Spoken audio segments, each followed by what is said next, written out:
Salam, hər vaxtınız xeyir olsun uşaqlar. Bugün biz sizinlə ağırlıq qüvvəsi və çəkim mövzusunun mövzu izahına baxmış olacaq. Əslində biz sizinlə hər dəfə mövzunun tapşırıq izahlarına baxmış oluruq. Amma bu dəfə sizin istəklərinizi nəzərə alaraq rəy bölməsində bir şagirdimizin ə, rəyi mənim diqqətimi çəkdi və onun istəyini nəzərə alaraq orada düzdür bildirilirdi ki, 1.4 mövzusunun izahını verim. Amma 1.4 mövzusu artıq keçirilmiş olduğu üçün 1.5 mövzusunu izah etməyi qərara aldım. Keçək mövzu izahımıza. Ağırlıq qüvvəsi və çəki. Ümumiyyətlə, ağırlıq qüvvəsi və çəki dedikdə neyi başa düşürük?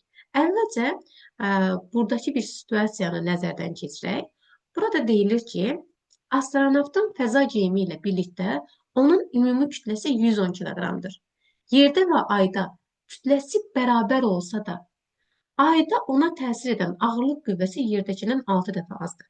Yəni, baxın, astronavtın kütləsi, fikir verək, yerdə də 110 kiloqramdır, ayda da 110 kiloqramdır. Amma ona təsir edən ağırlıq qüvvəsi yerdə 1100 newtondur, ayda isə 176 newtondur. Nəsə burada demək ki, hansısa bir nüans var ki, ağırlıq qüvvəsi arasında bu qədər fərq yaranır. İndi biz məhz o fərqi aydınlaşdırmağa çalışacağıq. Uşaqlar, ümumiyyətlə biz bilirik ki, cismə təsir edən qüvvələrin əvəzləyicisi sıfıra bərabər olarsa, cisim ya sükunətdə qalır, ya da ki, sabit sürətlə düz xətt üzrə hərəkət edər. Bunu biz Newtonun birinci qanunundan artıq bilirik. Məsələn, uşaqlar, burada mərmiyə əgər təsir edən qüvvələr bir-birini tarazlaşdırmış olsaydı, demək ki, mərmi düz xəttlə bərabər sürətlə hərəkət edərdi. O zaman düz xətt üzrə hərəkət etmiş olardı. Bax, beləcə. Amma belə deyil axı. Mərmi müəyyən müddətdən sonra yerə düşmüş olur. Demək ki, mərmiyə təsir edən qüvvələr bir-birini tarazlaşdırmır. Bu tarazlaşmamağına səbəb odur ki, mərmiyə yer tərəfindən cazibə qüvvəsi təsir edir. Məhz o cazibə qüvvəsi nəticəsində cisim müəyyən bir müddətdən sonra yerə düşmüş olur. Baxın uşaqlar, indi mən bunu sizə videorolik vasitəsilə göstərmiş olacağam. Əlimizdən düşən istənilən bir cisim, hətta bizim özümüz belə müəyyən bir yüksəklikdən düşən zaman yerə doğru cəzb olunuruq, düzdür? Həmin an bizi demək ki, yerin mərkəzinə doğru çəkən bizimlə, bax, hal-hazırdakı bu düşən insanla yerin mərkəzi arasında bir cazibə qüvvəsi var ki, buna deyirlər ağırlıq qüvvəsi. Məhz bu ağırlıq qüvvəsinin nəticəsində biz yerə doğru cəzb olmuş oluruq. Cazibə qüvvəsi hər zaman yerin mərkəzinə doğru yönəlmiş olur. Baxın, görürsünüz, hər zaman yerin mərkəzinə doğru. Əlimizdən düşən alma da, ağızdan düşən alma da yerin mərkəzinə doğru cəzb olunmuş olur. İstənilən bir yüksəklikdən tullanasaq belə, topla oynasaq belə, top müəyyən bir nöqtədən sonra əlbəttə ki, yenə də yerin mərkəzinə doğru cəzb olunmuş olur. Buna səbəb məhz ağırlıq qüvvəsidir, cazibə qüvvəsidir. Bu nüanslar yadınızda qalsın. Birazdan çəki mövzusu zamanı da həmin video rolikə dönəcəm, amma o zaman tamam ayrı bir mövzu haqqında danışmış olacağım. Yəni, ağırlıq qüvvəsinə bir də başqa tərəfdən yaxınlaşmış olacaqsınız. Deməli, biz bayaqları dedik ki, astronavtda yerdə və ayda təsir edən ağırlıq qüvvələri fərqlidir. Amma kütlələri bərabərdir. Buna səbəb nədir? Buna səbəb məhz J gravitasiya sahəsinin intensivliyidir. J gravitasiya sahəsinin intensivliyi yer kürəsi üçün və digər planetlər üçün fərqli qiymətə bərabərdir. Ağırlıq qüvvəsinin düsturu məlumdur ki, F bərabərdir, M burası J ilə hesablanır. J yer kürəsi üçün və R ay üçün fərqli qiymətlərə bərabərdir. Yer kürəsində R-nin qiyməti 9,8-dir, amma hesablamalar zamanı rahat olsun deyə ona bərabər götürülmüş olur. Vahidi də metr bölsün saniyə kvadratıdır. Amma ayda J-nin qiyməti 1,6 metr bölsün saniyənin kvadratıdır. Məhz bu səbəbdən də uşaqlar yuxarıda verilən o anlayışa görə astronavtda kütlələri bərabər olmasına baxmayaraq yerdə təsir edən ağırlıq qüvvəsi 1100, amma ayda təsir edən o ağırlıq qüvvəsi isə 176-ya bərabərdir. Baxın, burada göstərmişdir. Məhz bu səbəbdəndir. J-nin qiyməti yerdə və ayda fərqləndiyi üçün. Təkcə yer və ay üçün aid deyil. Eyni zamanda Marsda da J-nin qiyməti fərqlidir və digər planetlərdə də J-nin qiyməti bir-birindən fərqlənmiş olur. Bütün cisimlər bir-birini qarşılıqlı cəzb edir. Bayaqları bizim göstərdiyimiz kimi, yer almanı cəzb etdiyi kimi, alma da yeri cəzb edir. Cisimlər arasındakı cazibə qüvvəsi onların kütlələrindən və aralarındakı məsafədən asılıdır. Kütlə nə qədər çox olarsa, cazibə qüvvəsi bir o qədər dəfə çox olacaq. Aralarındakı məsafə artdıqca isə cazibə qüvvəsi azalacaq. Yəni, məsafə ilə tərs mütənasibdir, kütlə ilə isə düz mütənasib asılıdır. Onu da deyək ki, cazibə qüvvəsi yer ilə təkcə cisimlər arasında deyil, eyni zamanda digər cisimlər arasında da mövcud olur. Məsələn, iki cisim, iki kitab götürək və bu kitablar arasındakı məsafə tutaq ki, 10 santimetrə bərabərdir. Bu cisimlər bir-birini yenə də cazibə qüvvəsi ilə cəzb edir.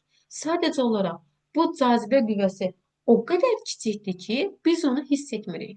Hətta 1 Newtonun 10 milyardda birindən də kiçik qüvvə ilə bir-birini cəzb etmiş olur. Əlbəttə, bizim onu hiss etməməyimiz normal. Baxın uşaqlar, biz bayaqları dedik ki, cazibə qüvvəsi kütlə ilə düz mütənasibdir və burada fəaliyyət hissəsi göstərilir. Fəaliyyət hissəsində deyir ki, 3 cisim götürün və ona müəyyən bir kütlələr qeyd edin və ağırlıq qüvvəsini hesablayın. Tutaq ki, kütlə burada 5 kiloqram götürək. Digərində 20 kiloqram götürək. Daha sonra isə 100 kiloqram götürək. Ona təsir edən ağırlıq qüvvəsi hansı düsturla hesablanır? Bayaqları artıq qeyd etdik. F bərabərdir M vurulsun J ilə. Birincisini hesablasam, M-imizin yerinə nə yazacaq? M-i burada 5 kiloqram götürmüş oluruq da, düzdür? 5 vurulsun 10, çünki yerdə J-nin qiyməti 10-a bərabərdir. Bərabərdir 50-yə. İkincisində F bərabərdir 20-ni vuracam 10-a. Bərabərdir 200-ə. Üçüncüsündə isə 100-ü vuracam 10-a. Bərabərdir 1000 Newton olmuş olacaq. Baxın, kütlə artdıqca ağırlıq qüvvəsi də artmış olur. Demək ki, ağırlıq qüvvəsi kütlə ilə düz mütənasib asılıdır. Belə, biz ağırlıq qüvvəsi anlayışıyla tanış olmuş olduq. İndi isə çəki anlayışıyla tanış olaq. Çəki anlayışında yadımızda saxlayaq. Çəki nədir? Çəki cismin dayağı və askıya göstərdiyi təsir qüvvəsidir. Çəki və ağırlıq qüvvəsi bir-birindən nə ilə fərqlənir? Əvvəlcə biz bunu aydınlaşdıraq. Çəki cismin dayağa və askıya göstərdiyi təsir qüvvəsidir. Dayaqdan aşağıya doğru qeyd olmuş olur. Amma ağırlıq qüvvəsi isə cismin mərkəzindən aşağıya doğru göstərilən bir qüvvədir. F ağırlıq. İndi bu tərəfdəkini qeyd etmiş olaq. Bu tərəfdə isə çəki nədir? Bax, nə dedik bayaqları? Cismin dayağa və askıya. Burada dayaq yoxdur, askı var. Cisim asılıb buradan. Demək ki, çəki onda hansı tərəfədir? Aşağıya doğru. Bəs ağırlıq qüvvəsini göstərsəm, hansı tərəfdən qeyd etmiş olaram? Ağırlıq qüvvəsi hansı tərəfdən qeyd edərəm? Əlbəttə ki, mərkəzdən. Ağırlıq qüvvəmiz isə F ağırlıq aşağıya doğru qeyd olunmuş olacaq. Çəki P hərfi ilə qeyd olunur və vahidi Newtondur. Çünki çəki də bir qüvvədir. Ona görə də beynəlxalq sistemdə vahidi Newtona bərabərdir. Çəkinin də ağırlıq qüvvəsi kimi düsturu P bərabərdir mg-yə bərabərdir. Amma çəki və ağırlıq qüvvəsini bir-birindən fərqləndirən əsas məqam bilirsiniz nədir? Yadınıza gəlir, bayaqları videorolik göstərdiyim zaman sizə demişdim ki, həmin videorolikə bir daha qayıdacaq. Çəki nə idi? Cismin dayağa və askıya göstərdiyi təsir qüvvəsidir. Əgər heç bir dayaq və askı yoxdursa, həmin anda cisim çəkisizlikdə olur. Məsələn, bu anda paraşütdən atlanan paraşütçü hal-hazırda çəkisizlik vəziyyətindədir.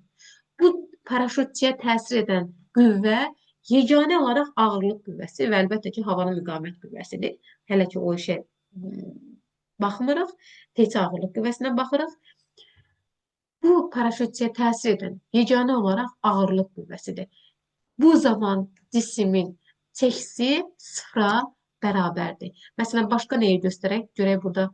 Velosipedçi havada olduğu müddətdə yerə düşən ana qədər sıfıra bərabərdir. Və yaxud da ki, bu qızcığazın yuxarıda olduğu müddətdə, havada baxın, olduğu müddətdə əlindən buraxıb havada olduğu müddətdə çəksi sıfıra bərabərdir. Yəni, əlinə dəyənə qədər, yerə düşənə qədər çəksi sıfıra bərabər olmuş olur. Bu, çəksizlik anlayışını müəyyənləşdirmiş oldu. Baxın, burada da deyilir, sərbəst düşən cismin çəksi sıfıra bərabərdir. Çünki bu halda onun təsir etdiyi dayaq və askı mövcud olmur. Cismin belə halı çəksizlik adlanır. Məsələn, əlinizdən düşən qələmin çəksi yerə çatana dək sıfıra bərabərdir.